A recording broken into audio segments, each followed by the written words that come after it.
Thomas and Percy are good friends, but sometimes Percy teases Thomas about being frightened, and he doesn't like that at all. One evening he was dozing happily in the shed, but Percy wanted to talk. "Wake up, Thomas! Are you dreaming about the time you thought I was a ghost?" "Certainly not. Anyway, I was only pretending to be scared. I knew it was you, really."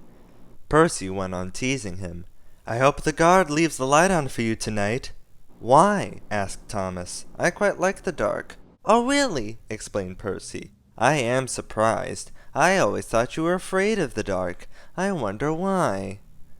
Thomas decided to say nothing and went to sleep instead. Next day, Sir Topham Hatt came to see him. "I would like you to go to the harbor tonight. You have to collect something rather unusual." "What sort of something?" asked Thomas. "Wait and see," replied Sir Topham Hatt. Meanwhile, Percy was moving some trucks into a siding. Henry arrived with his goods train. The signalman switched the points, and Percy waited on the siding until Henry had steamed by. Then there was trouble.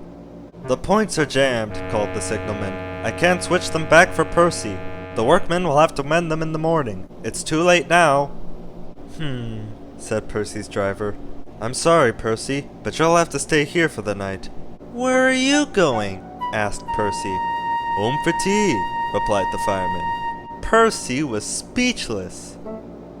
He watched as the other engines went home to the shed. Nighttime came and Percy began to feel very lonely.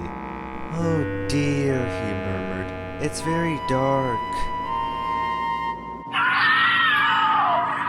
Oh, what's that?" It was only an owl, but Percy didn't realize this. "Oh, I wish Thomas was here too," he sighed. Thomas was waiting for his mysterious load at the harbor. Suddenly, there it was! "Cinders and ashes!" cried Thomas. "It's a dragon!" "Don't worry," laughed his driver. "This dragon is made of paper. It's for the carnival tomorrow." Workmen lifted the dragon onto Thomas's low loader and put lights all around it for protection. Then Thomas set off into the misty night.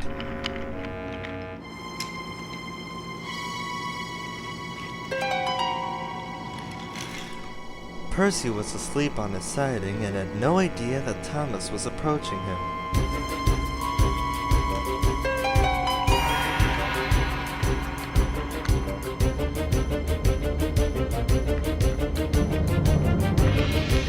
Percy woke up with a start.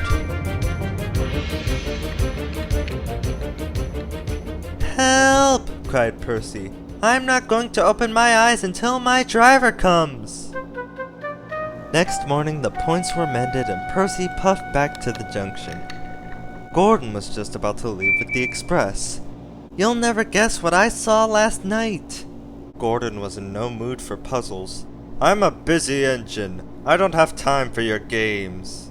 "I've seen a huge dragon. It was covered in lights." Gordon snorted. "You've been in the sun too long. Your dome is cracked." When the other engines heard the news, they laughed too. "Look out, Percy," chuckled James, "or the dragon may gobble you up." "No one believes me," huffed Percy. "Maybe I did imagine the dragon after all." But Percy soon found out that he hadn't. "Help! Save me!" cried Percy. "It's all right," whistled Thomas, and he explained about the carnival. "By the way, how was your night out?" Percy decided to tell Thomas the truth. "Well, Percy," said Thomas, "maybe we do get scared sometimes, but if we're not afraid to tell each other, then that means we're quite brave too."